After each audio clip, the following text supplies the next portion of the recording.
नमस्कार, मैं हूं अशोक पांडे और आज बॉलीवुड कैनेड में हमारे बीच मौजूद हैं एक ऐसे हास्य अभिनेता जिन्हें मानिए टेलीविजन स्क्रीन हो या सिल्वर स्क्रीन हो, उस पर देखने के बाद में अपनी हंसी और उनके अभिनय की तारीफ किए बगैर कोई नहीं रह सकता है। हमारे बीच आज मौजूद हैं बॉलीवुड के बेहतरीन हास्य अभिनेता श्रीमान राजपाल यादव जी। राजपाल जी, गुलिस्तान न्यूज़ चैनल पर आपका बहुत बहुत स्वागत है। थैंक यू भैया, थैंक यू। राजपाल जी, पहले मुझे ये बताइए, जहाँ तक हमारी जानकारी है, आपने अपने करियर की जब शुरुआत की थी तब आप एक ऐसे मकाम पर आ गए थे जहाँ बहुत मायूस थे और आपको लगा था कि बॉलीवुड में काम लगभग नहीं मिलेगा। तो ये जो आपकी जर्नी की शुरुआत हुई, ये कैसे हुई? मायूस होना मुझे नहीं लगता है कि किसी चीज़ का हल है, लेकिन 100% उसके लिए अवेयर होकर फाइट करना, ये 100% वर्क करता है। 84 से शुरुआत हुई। कक्षा 9 में था, कक्षा 6 में एक बार एक चुटकुला सुनाया था, कक्षा 7 में कुछ एक जो 15 अगस्त 26 जनवरी या जो राष्ट्रीय त्यौहार या धार्मिक त्यौहार पढ़ते हैं स्कूल के दौरान उनको किए। लेकिन 9th के बाद में थोड़ा दिमागी रूप से ये काम सोच रहा था कि कौन से काम के लिए बना हूँ मैं। तो बहुत सारी चीज़ों में ओपन था कि मुझे फील्ड कौन सी मिलेगी। साइंस ली थी पढ़ने के लिए। कुछ लोग बोल रहे थे मैं डॉक्टरी करूँगा तो बहुत अच्छी कर पाऊँगा, लेकिन एक दिन वो क्लोरोफॉर्म जो सुंघा के जब मेढक को चीरने की जब बारी आई तो मुझे ऐसा लगा कि शायद चीर फाड़ मेरे बस की बात नहीं है। फिर हाई स्कूल में आ गया तो उस समय मुझे लगा राजनीति करनी चाहिए, तो एक इलेक्शन में एक कैंपेन भी किया और मोहल्ले में जो बूथ पे जो एजेंट बनते हैं वो भी। लेकिन 6 महीने बाद जब गया वो एमएलए साहब से मिलने तो वो मुझे पहचानी ही नहीं। तो वो भी मुझे लगा कि ये फील्ड अभी, क्योंकि इसमें इतने सारे लोगों से आप रोज़ ये भी थोड़ा हमारे बस की बात नहीं है। फिर हाई स्कूल पास करने के बाद एक भारत सरकार रक्षा मंत्रालय के अंतर्गत एक ऑर्डिनेंस क्लोथिंग फैक्ट्री आती है शायद, लगभग 2-3 हज़ार लड़के बैठते हैं और 30-35 लड़कों को सिलेक्शन होता है। तो उसमें हाई स्कूल पास करने के बाद फॉर्म भरा तो उसमें सिलेक्शन हो गया। तो 2 साल भारत सरकार रक्षा मंत्रालय के अंतर्गत जो सेंट्रल गवर्नमेंट में आते हैं और हमारे पूरा बैच उसमें आज अच्छी सर्विस कर रहा है मुझे छोड़ के। मैं वहाँ वो 2 साल हमने किया। फिर 2 साल करते करते सही 87-80 विभा दीदी थी भारत भवन भोपाल से, उत्तर प्रदेश संगीत नाटक अकादमी ने जो है एक वर्कशॉप डिज़ाइन की थी शाहजहाँपुर में कोरोनेशन आर्ट थिएटर के माध्यम से। उस वर्कशॉप में मुझे सौभाग्य मिला कि 20-30 लोग थे, सब ने हिस्सा लिया। मैंने भी उसमें 2 महीने प्रॉपर वर्कशॉप ज्वाइन की विभा जी के साथ। और अंधेर नगरी चौपट राजा टकासेर भाजी टकासेर खाजा जो भारतेंद्र हरिश्चंद्र जी का नाटक है एकांकी, उसमें गोवर्धन दास की भूमिका मिली और उसका शो हुआ।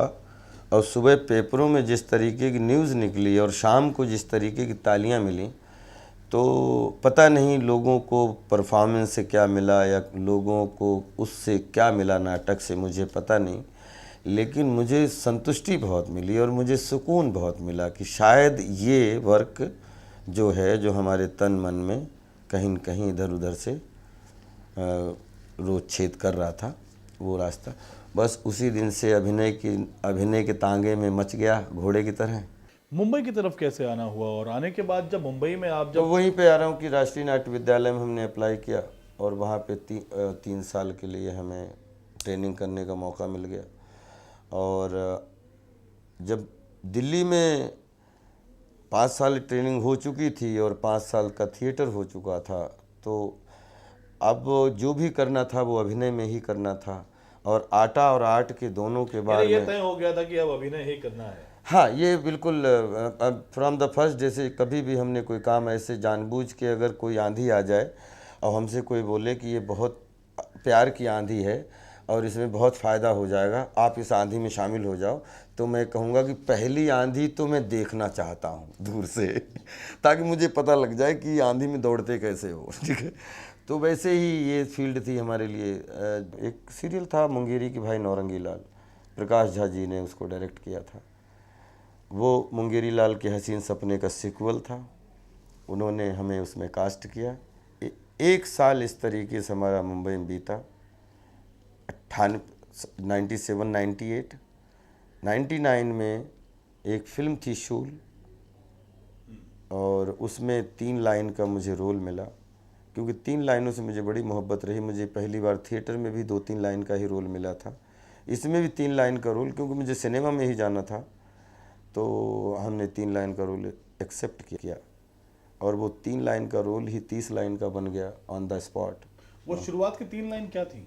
एक कुली, जी साहब इधर आ, ये सामान उठा, हाँ ले पैसे कम हैं साहब, 10 रुपये कम लगते हैं, कोई बात नहीं साहब, ये था।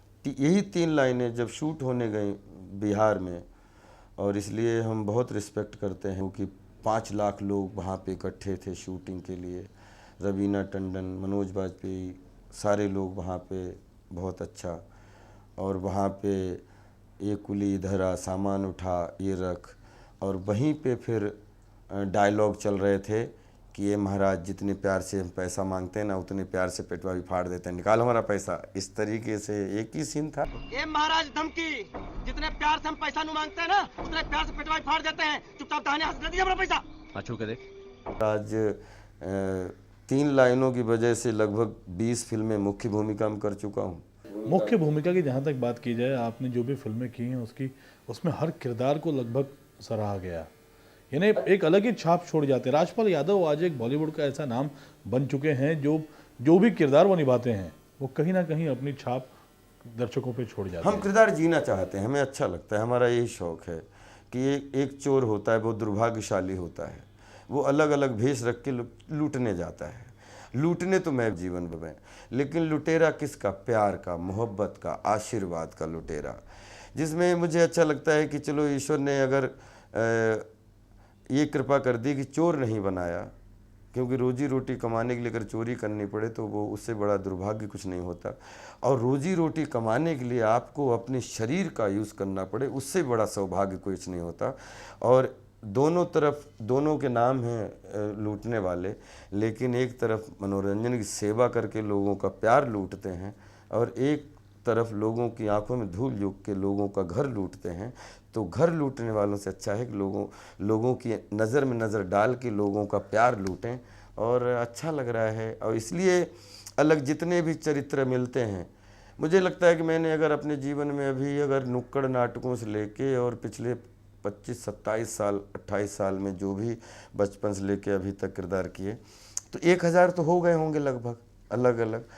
आप जो 1000 किरदारों की बात कर रहे हैं, आपने जो निभाए हैं अब तक, जो अलग अलग गेटअप्स आपने जो किए हैं, कई किरदार आपने निभाए, इन सभी किरदारों में से सबसे ज़्यादा चुनौतीपूर्ण किरदार आपको कौन सा लगा? हर किरदार, विश्वास कीजिए, चाहे वो लीड रोल का किरदार हो और चाहे वो एक सीन का किरदार हो। क्यों आपको हर किरदार? मुझे मज़ा आता है, क्योंकि क्या होता है कि इतना समाज में इतनी वैरायटी है, इतने चरित्र हैं, ओ माय गॉड, कि और इतने लोग हैं, इतनी मुंडी है, लेकिन हर मुंडी कुछ बोल रही होती है, हर चेहरा कुछ अलग एक्सप्रेशन दे रहा होता है। तो इन किरदारों के मिश्रण में कभी कोई चीज़ इतनी अच्छी हैपनिंग्स मिलती हैं, जैसे 9 रस होते हैं ना, इनको 10-5 मिनट में इस 25-30 साल की जर्नी को कि क्या क्या मज़ा आता है, क्या क्या सीखने, बड़ा मुश्किल है। लेकिन कला सबसे बड़ी सुपरस्टार है, और कला की सेवा करने वाले जितने लोग हैं वो कला के विद्यार्थी हैं, क्योंकि कला का बृहद इतना समुद्र, 7 समुद्र बहुत छोटे हैं कला के क्षेत्र के सामने। इतना 7 जन्म भी ले लो कुछ नहीं कर सकते। तो अपने क्या है कि फन करो, और जितनी अलग अलग मानसिकताओं के कैरेक्टर जो हमारे समाज में कुछ मैसेज दे देते हैं, कुछ चीज़ों में ऐसी फ़नी कर देते हैं, कुछ नेगेटिव तत्व, लेकिन चाहे नेगेटिव रोल करो, चाहे पॉजिटिव करो, चाहे कोई करो, लेकिन उनका असर कहीं न कहीं समाज से ही हो और समाज पे ही हो, समाज से ही लिया हुआ हो। लेकिन समाज से लेने के बाद में भी उस किरदार को एकदम हूबहू उस तरह से निभाना भी अपने आप में एक चुनौती होती है। तो वही एक मतलब एक विद्यार्थी होने के नाते कि आपको ऑब्जर्व करना चाहिए, आपको लेकिन इमिटेट कुछ करना किरदार चाहिए। तो ऐसे भी होंगे राजपाल जी जिनको कि ऑब्जर्व करने का आपको मौका नहीं मिलता होगा, एक कुछ ही समय के लिए आप उनको देख पाते होंगे। देखिए, जब लेकिन उनको परफॉर्म करना फिर कितनी बड़ी नहीं, मुश्किल आती लेकिन है। फिर यहीं पे पांडे साहब अब ये हो जाता है कि आपने युद्ध की तैयारी की, आपने सब मिसाइल विसाइल वो और अपना जितना गने बने जितना सब लगा दिया। अब आप डेली देख रहे हो कितनी बारूद चाहिए, उस बारूद का इंतज़ाम कर रहे हो। हमारे लिए एक अभिनेता अगर अभिनेता है तो एक अभिनेता के लिए कोई एक्सक्यूज़ नहीं है, क्योंकि आपने 20 साल फिर पिछले क्या किया, अगर अगले अब सोचा, पिछले 20 साल से सोच रहे हो तो आप कर पा रहे हो। अगर अभी मिलना शुरू हो तो अभी सोचो तो 20 साल बाद कर पाओगे क्या? ऐसा नहीं है। आप ज़िंदगी जी रहे होते हैं और ज़िंदगी के किरदारों को जी रहे होते हैं। जैसी सिचुएशन मिले, जैसा काम मिले, वैसी स्पॉन्टेनियस आपकी सोच होनी चाहिए और आपको वो किरदार तुरंत समझ में आना चाहिए ही चाहिए। मैं दो किरदार आपको अभी हमारे कैमरे पे करने के लिए रिक्वेस्ट करूंगा। एक तो वो जो किरदार आप पहले निभा चुके हैं सिल्वर स्क्रीन पर, जो आपने ऑलरेडी दर्शकों को बता दिया। एक वो किरदार जिससे आप इन दिनों बहुत ज़्यादा मतलब प्रभावित हुए हैं या आप उस तरह का कोई किरदार निभाना चाहते हैं, ये दो झलक मैं चाहूँगा कि आप हमारे दर्शकों को दिखाएं। 99% फिल्मों के जो हमारे किरदार के डायलॉग हैं वो लगभग सबको जिसने फिल्म देखी डायलॉग याद हो जाते हैं। लेकिन आप विश्वास कीजिए अशोक भाई, हमने आज तक 15 साल में कोई भी डायलॉग रिपीट नहीं किया कि उसके लिए हमने आज एक डायलॉग फेमस होता है, आदमी हज़ारों शो कर डालता है, इकोनॉमी वाइज भी 1 रुपया भी नहीं कोई भी डायलॉग रिपीट सुना के उसका नहीं कमाया। कोई चुटकुला आज तक नहीं, क्योंकि हम इस विधा का बहुत सम्मान करते हैं। ये स्टैंड अप विधा है और लीवर साहब ने शुरू की थी और वहाँ से धीरे धीरे आज हज़ारों लोग comedy circus, laughter challenge, even यहाँ पे ये कॉमेडी नाइट्स विद ये अपने जो यहाँ इसके ये यहाँ तक ये एक्चुअली जॉनी भाई की देन है कि खड़े होके वहीं पे स्पॉन्टेनियस कोई किस्से को परफॉर्म करके लोगों को सुनाना। नहीं, मैं आपसे ये कह रहा हूँ, मैं आपसे ये कह रहा हूँ कि दो किरदार, एक किरदार वो जो आपने स्क्रीन पे निभा दिया तो है, अगर आप बिलीव एक वो जो कि आप जिसको आप आजकल आपकी तो नजर जो में आप निभा जिसको दिया है ऑब्जर्व तो कर रहे उसमें हैं, हज़ारों किरदार है। हाँ, उसमें से कोई एक ऐसा किरदार उसमें एक भी किरदार निभाने के काबिल नहीं हूँ, क्योंकि अगर वो किरदार को निभाऊंगा इन कपड़ों नहीं में, निभाने की नहीं, मतलब अगर बोलूँगा तो वो 100% उस किरदार की गरिमा को कम करूँगा, क्योंकि वो एक बार राजपाल यादव कतई स्विच ऑन स्विच ऑफ नहीं है। राजपाल यादव अभी आपको एक सिंपल सा कपड़ा पहन के अच्छे से तिलक लगा के चप्पलें पहन के राजपाल के रूप में, जो राजपाल का किरदार है उसके रूप में आपसे बैठा है और उससे सच में मैं बहुत इम्प्रेस हूँ, ठीक है। और जो अभी बोल रहा हूँ वो राजपाल यादव का किरदार है। राजपाल जी फिल्मों में हास्य अभिनेता के तौर पे ही अपने आप को आपने क्यों स्टैब्लिश किया? आप एक बेहतरीन कलाकार हैं, जो भी किरदार आप करते हैं, जैसे मैंने पहले भी कहा कि एक अलग ही छाप छोड़ जाते हैं। कोई भी लेकिन अभिनेता अपनी इस संसार का, कोई भी अभिनेता, मतलब मैं 100 साल के सिनेमा को बोल रहा हूँ, अगर वो बोलता है कि वो कॉमेडियन है या वो एंग्री यंग मैन है या वो विलन है या वो हीरो है, तो करके बोलता है, जिसको मज़ा आता है आपकी परफॉर्मेंस देखने में, उनके सबके लिए बिल्कुल बोलने का अधिकार है, ठीक है, कि वो अपने शब्द दे सकते हैं।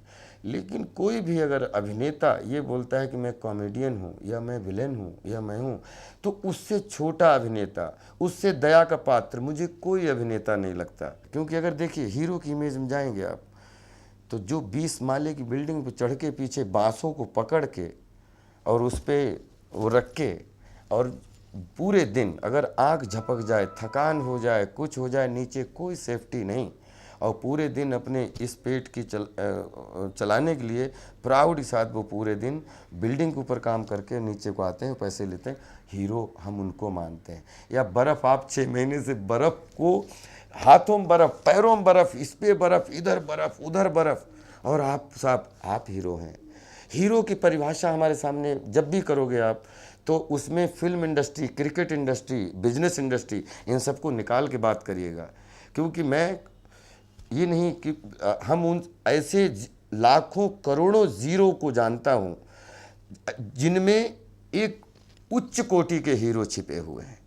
रही बात हास्य, मैं ना कभी हास्य कलाकार था, ना हूँ, ना ही बनना चाहता हूँ, ना मैं कभी नेगेटिव कलाकार था, ना ही हूँ, ना ही मैं हीरो हूँ, ना ही हीरो बनना चाहता हूँ, ना ही विलन हूँ, ना ही विलन बनना, जबकि हमारी विलन से शुरुआत हुई जंगल में, आपको मालूम है, नेगेटिव रोल से।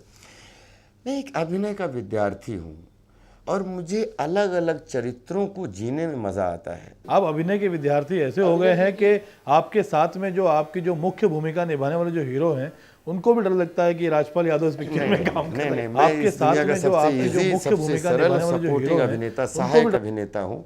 अगर आप मुख्य भूमिका कर रहे हैं, मैं आपकी लाइन बोल रहा हूँ, मैं सहायक। कहीं ना कहीं डर बना हुआ है हर किसी के अंदर। नहीं, डर कि राजपाल यादव जी अभी जो परफॉर्मेंस दे जाएंगे, कहीं ना कहीं जो हीरो की कॉमेडी है वो छुप जाएगी। लेकिन मुझे, मैं एक चीज इसमें, ऐसा होता भी है, देखा भी है कई बार। एंटरटेनमेंट मिलना चाहिए, एंटरटेनमेंट। अगर हम कॉमेडी, हमने कहा कि अशोक भाई ये हमारी कॉमेडी फिल्म देख लेना, आपको आ गया बुखार, मतलब आपका सर में हो गया दर्द, कैसी फिल्म थी यार, इतनी गंदी फिल्म, तो वो ट्रेजिडी फिल्म है।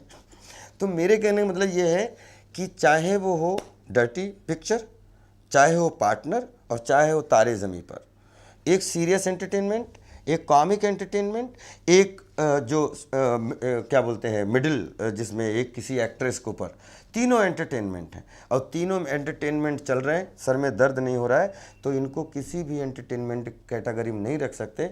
एंटरटेनमेंट एंटरटेनमेंट होता है। We are all entertainers. somebody is doing leading entertainment, somebody is doing एक सीन या 10 सीन या सपोर्टिंग एंटरटेनमेंट, बस इतना ही फ़र्क होता है। बाकी आपको फुल अधिकार है, आप हमें कॉमेडियन बोलें, हास्य अभिनेता बोलें, लेकिन हमारी जो ट्रेनिंग है, बचपन से मैं झूठ बोलता नहीं हूँ, मैं सिर्फ और सिर्फ अभिनय का विद्यार्थी हूँ। इन्हें जो मतलब जिनमें वो चाहे लीड रोल हो, आज भी इतनी बड़ी फिल्म ये प्रेयर फॉर रेन रिलीज़ होने जा रही है, फिर भी इसके बाद भी 3 लाइन का भी रोल मिलेगा तो राजपाल यादव उसका स्वागत करेगा। क्योंकि आप लाओ तो कि 3 रोल, कौन सी ऐसी 3 लाइनें हैं जिसमें आपको लगे कि नहीं 3 में ही राजपाल का ठीक है, मैं आपका स्वागत करता हूँ। हर आदमी उसके कि उसमें मैं बहुत बड़ा कॉमेडियन हो जाऊँ, मैं बहुत बड़ा ट्रेजिडी किंग हो जाऊँ, मैं बहुत बड़ा हीरो, नहीं, we are belonging from entertainment industry। Entertainment industry में अलग अलग नौरस हैं, कोई खूब हंसाता है, कोई खूब रुलाता है, कोई खूब एक्शन करता है, कोई खूब गुस्सा करता है, कोई, सबकी अपने अपने वो हैं, लेकिन सब 10 उंगली हैं, 10 बराबर हैं। कोई इसमें कोई ये क्लास और समाज, ये सोच हमारे बहुत सारे सिनेमा को नुकसान कर देती है। जो विदेशों में अपने सीखने को मिलता है कि टेक फॉर एग्जांपल कि पता लगा लाइफ इज़ ब्यूटीफुल, पहली फिल्म, पहला डायरेक्टर, पूरी दुनिया में धमाल करके सीधा ऑस्कर, इसको बोलते हैं एंटरटेनमेंट। यही एंटरटेनमेंट है। बाकी पता लगा अशोक भाई क्या कर रहे हैं, राजपाल भाई क्या कर रहे हैं, डजंट मैटर, सगे भाई हैं तो, दोस्त हैं तो, अगर एंटरटेनमेंट अच्छा कर रहे हैं और लोग पैसा लेके आ रहे हैं और देख के आपको 2 घंटे झेल रहे हैं, तो आप एंटरटेनिंग के जो आपकी पहचान, वो प्यार मिलता है। और वही प्यार का सदुपयोग अपने जीवन में है कि आप, और मैं उन सब अभिनेताओं से बोलना चाहता हूं कि अभी वो समय नहीं है कि आदमी दिन में भी कॉमेडी कर रहा है, रात में भी कॉमेडी कर रहा है, और जब जहां मिला चौराहे पे भी कॉमेडी, अशोक भाई मिले पान खाए तो कॉमेडी नहीं। जीवन और सिनेमा, एक माँ ने जन्म दिया, एक माँ ने जीवन दिया, माँ सिनेमा। तो सिनेमा जब तक रहे तो जो कपड़े रहें वो रहे। लेकिन आजकल तो फिल्में बनती जो पूरी कॉमेडी ही बनती है। तो बननी चाहिए पूरा उसमें अभिनय, मतलब कॉमेडी है, हीरो भी हंसा रहा है, सपोर्टिंग भी हंसा रहे हैं, तो एंटरटेन अपन वही उसकी अपन लुब्बो लुबाब। अगर ये बोले कि आज की डेट में अगर अपनी चल रही है चेन्नई एक्सप्रेस, खूब एंटरटेनमेंट, अभी दबंग खूब एंटरटेनमेंट, अभी जब क्रिश खूब एंटरटेनमेंट, तो इसमें क्या कॉमेडी में कोई डायलॉग बोल रहा है? नहीं, ये एंटरटेनमेंट जीत रहा है। और एंटरटेनमेंट जब तक जीतेगा, अशोक भैया हीरो भी जीतेगा, विलन भी जीतेगा, कॉमेडियन भी जीतेगा, यानी एंटरटेनमेंट से जुड़े हुए लोग भी जीतेंगे। और मुझे कोई भी, ना मुझे हीरो बनना है, ना मुझे कॉमेडियन बनना है, ना मुझे विलन बनना है, मुझे सिर्फ और सिर्फ एंटरटेनर बनना है, एंटरटेनर। अच्छा ये बताइए, जिस तरह से हर एक अभिनेता कहीं ना कहीं किसी ना किसी एक उसका भी एक अभिनेता होता है, उसका भी एक रोल मॉडल होता है, उसको देख करके यानी कि फिल्में देख करके इंस्पायर्ड हुआ या बड़ा हुआ। राजपाल यादव जी के ऐसे कौन से अभिनेता हैं जिनको देख करके राजपाल जी एक्टिंग करने की शुरुआत की या उनसे इंस्पायर होकर के फिल्मों में आने की तैयारी की? ऐसे कौन से अभिनेता हैं? अगर इंडिया में 3 ले लें, ठीक है ना, तो इंडिया में 3 वो लोग हैं जो, मतलब एक राज कपूर साहब, एक दिलीप साहब, एक रजनीकांत।